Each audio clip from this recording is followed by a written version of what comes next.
जब नंद मेरे साथ बाहर निकलने लगा तब किसी दासी ने कहा, अज्जे अज्जे देखो, कुमार भगवान के साथ जा रहे हैं, वे उन्हें सदा के लिए ले जाएंगे। नंद की पत्नी ने तब झरोखे में से कहा, आर्यपुत्र जल्दी आना। फिर भी मुझे अपना दिल पत्थर सरीखा बनाकर नंद को खींचकर लाना पड़ा। और जब नंद बिहार में आ गया तब मैंने कहा, नंद तुम बड़े शक्तिशाली हो। नंद, सो कैसे बनते? मैं, बुद्ध का कमंडलू तुम राजमहल से बिहार तक ला सके।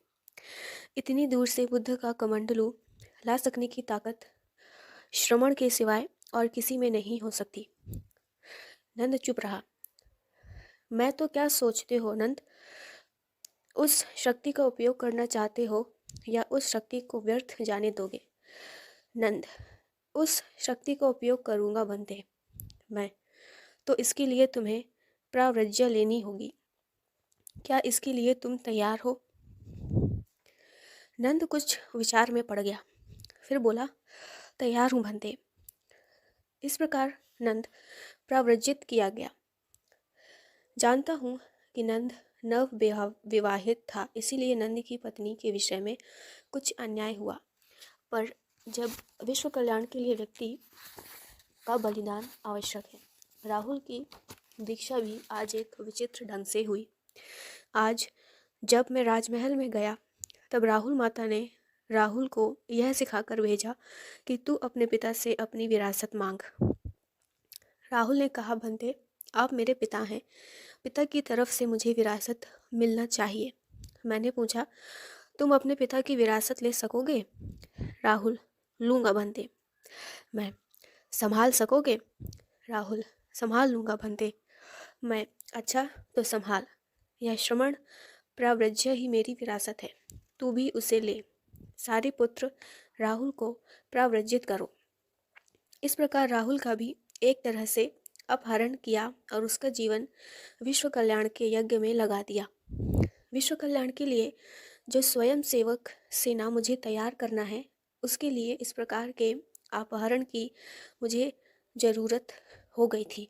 यद्यपि ये प्रारंभ में अपवाद रूप ही थे, अब इन अपवादों का मैं अंत कर देना चाहता हूँ। शाम को महाराज शुद्धोधन आए और बोले, भंते मैं आपसे एक वर चाहता हूँ। मैं, महाराज, एक भिक्षुक एक महाराज को क्या वर दे सकता है? महाराज, भंते जो शक्य है, उचित है, वही वर चाहता हूँ मैं। अच्छा कहिए।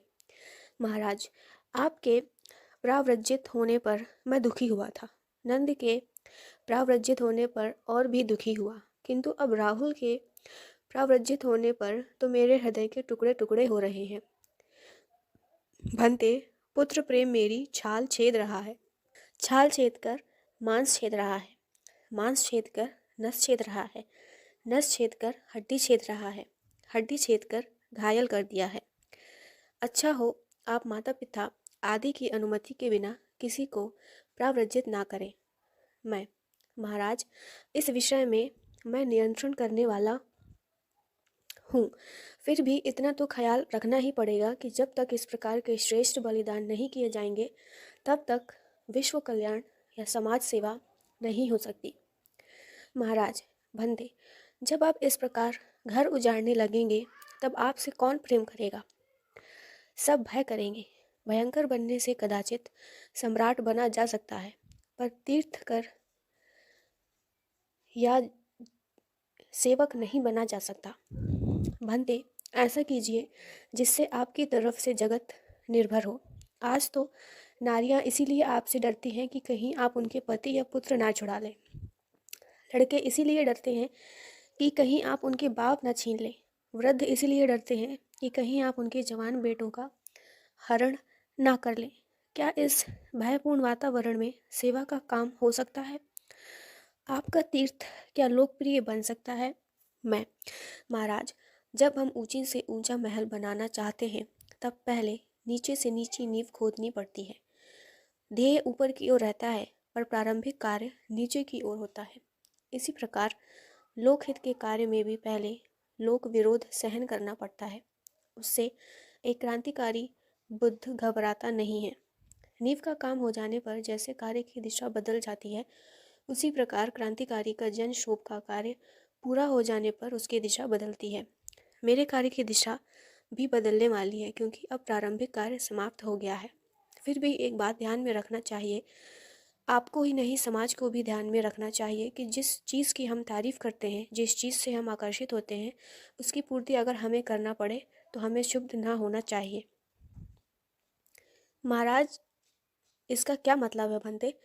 मैं, मेरे संग की आज तारीफ़ होती है, मेरे बात को लोग ध्यान से सुनते हैं, उसकी सुविधा सम्मान का भी ख्याल रखते हैं, उस तरफ आकर्षित होते हैं, उसकी बातों को यथाशक्ति जीवन में उतारने की कोशिश करते हैं। इन सब का मुख्य कारण यही है कि मेरे संग में अनेक महारधिक लोग वैभव और जवानी का सुख छोड़कर शामिल होते हैं। इन्हें देखकर लोग सोचते हैं कि अगर इस संघ में कोई महत्ता और कल्याणकारकता न होती तो लोग धन वैभव और जवानी का आनंद छोड़कर शामिल क्यों होते? यह बात ठीक है या नहीं महाराज? महाराज, हाँ भंते, ठीक है। मैं, तब यह बतलाइए महाराज कि मेरे संग में वे महारधिक युवक क्या आकाश से बरसेंगे?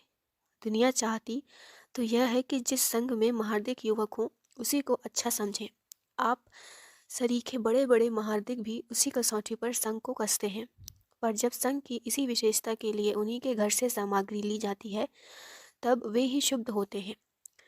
जगत इतना स्वार्थी है कि वह अपनी प्रसन्नता का बोझ सदा दूसरों के सिर पर लादना चाहता है, पर इस तरह सभी लोग अगर विचार करें तो कौन लाभ उठा पाएगा? इसीलिए उचित यह है कि या तो कोई मांग ही पेश ना करना चाहिए, अथवा जिस चीज़ की आवश्यकता हमें मालूम होती हो उसकी पूर्ति में हमें भी सहयोग देना चाहिए। महाराज, परंतु भंते, ऐसी मांग कौन करता है? क्या किसी ने आपसे आकर कहा? मैं, महाराज, ऐसी मांग कहकर नहीं की जाती, अपने व्यवहार से की जाती है। जिस चीज़ को आप आदर देंगे, पूजा करेंगे, प्रशंसा करेंगे, उस चीज़ की मांग आप पेश कर रहे हैं यही समझा जाएगा। जगत मेरे संग की जिस बात से परीक्षा करेगा, जिसे देखकर वह मेरे सत्य को लेना चाहेगा, वही बात संग में लाना पड़ेगी। दुनिया अगर अपनी आंखें ठीक कर ले, वह सत्य को अपनी विवेक बुद्धि से समझने की कोशिश करे, रिद्धि सिद्धि वैभव को सच्चाई की कसौटी न बनावे, तब मुझे सिर्फ कर्मठता की दृष्टि से संघ में आदमियों की भर्ती करना पड़े, महारधिक आदि का विचार न करना पड़े। मैं नहीं चाहता कि नवविवाहिता पत्नियां पतिहीन होकर वैधव्य की यंत्रणा सहें, पर करूं क्या? दुनिया ही मुझे विवश करती है। दुनिया की इस प्रकार की अनुचित मांगे सी धर्म संस्थाओं के भीतर पाप का बीज डलवाती हैं। धर्म संस्थाओं को दंभ, अंधविश्वास तथा भौतिक वैभव का केंद्र बनाती हैं। यद्यपि मैं इस चीज़ को रहने न दूंगा, पर दुनिया ने प्रारंभ में थोड़ी बहुत मात्रा में वह आवश्यक बना दिया है। महाराज, ठीक कह रहे हैं भंते, अब मैं अपनी भूल समझ रहा हूँ। मैं, महाराज, यह खास आपकी भूल है सो बात नहीं है, यह जनता की साधारण बीमारी है, उसे अपने बीमारी का प्रायश्चित करना ही चाहिए। महाराज, भंते, आपको खोकर ही मैंने अपनी बीमारी का पूरा प्रायश्चित कर लिया था। सैकड़ों राजकुमारों से बढ़कर है यह बात, आज मैं ही क्या सारा जगत मान रहा है। प्रायश्चित के रूप में इतनी अमूल्य निधि देकर भी आज नंद और राहुल क्यों देने पड़ रहे हैं? मैं, महाराज, मेरी अमूल्य निधिता की पूरी परीक्षा तब तक नहीं हो सकती जब तक जनता की नज़रों से मेरा सारा जीवन ना गुजर जाए। आज शब्दों से अमूल्य निधि कहते हुए भी ये जनता यह कह सकती थी कि श्रमण गौतम पक्षपाती है। वह दुनिया के घर उजाड़ता है, परंतु अपने घर से उसने एक भी आदमी नहीं लिया। यहाँ तक कि दुनिया की नज़र ऐसी तीक्ष्ण और विषैली है कि नंद के लेने पर भी वह कह सकती थी कि श्रमण गौतम ने नंद को तो लिया पर अपना बेटा छोड़ दिया। उसने अपने बेटे के रास्ते का कांटा हटाया। श्रमण गौतम गृह त्यागी है तो क्या हुआ? बेटे के स्वार्थ की रक्षा के लिए, अपना कुल बनाए रखने के लिए अब भी मरा जाता है। महाराज, निंदा झूठी हो या सच्ची, पानी में पड़े हुए तेल की तरह जल्दी फैलती है। यह निंदा मेरी अमूल्य निधिता धो डालती, और आज जो लोग बाहर से जितनी निंदा करते हैं उससे 10 गुनी निंदा भीतर से तब अवश्य करते जब मैंने नंद और राहुल को ना लिया होता। दुनिया दिल नहीं पढ़ सकती, वह तो उसके कार्यों पर से कल्पना लड़ाया करती है, और जहाँ उसका स्वार्थ नहीं रहता वहाँ किसी भी भलाई तभी स्वीकार करती है जब बुराई ढूंढने की कोशिश करते करते थक जाती है और बुराई नहीं ढूंढ पाती। महाराज, ठीक कह रहे हैं भंते। आज जो मेरा घर उजड़ गया है उसमें आपका दोष नहीं है, दोष दुनिया का है, समाज की मूर्खता का है। मैंने जो आपको उलाहना दिया उसका मुझे खेद है। अब मैं अपना उलाहना वापस लेता हूँ, आप जैसा उचित समझे करें। महाराज, मैंने यह नियम तो बना ही दिया है कि माता पिता आदि की अनुज्ञा के बिना किसी को प्राव्रज्या ना दी जाए। यह नियम मुझे जल्द ही बनाना था। हाँ, अगर आज आप ना कहते तो यह नियम 4 दिन बाद बनता, परंतु यह बनता अवश्य। महाराज के चले जाने पर मैंने वह नियम बना दिया। यह अच्छा ही हुआ। दवाई उतनी ही देना चाहिए जितनी से रोगी को वमन ना हो जाए। अगर मैं इस प्रकार का नियम शीघ्र ना बनाऊं तो समाज रूपी रोगी इतना बेचैन हो जाएगा कि वह मेरी औषध का वमन कर देगा।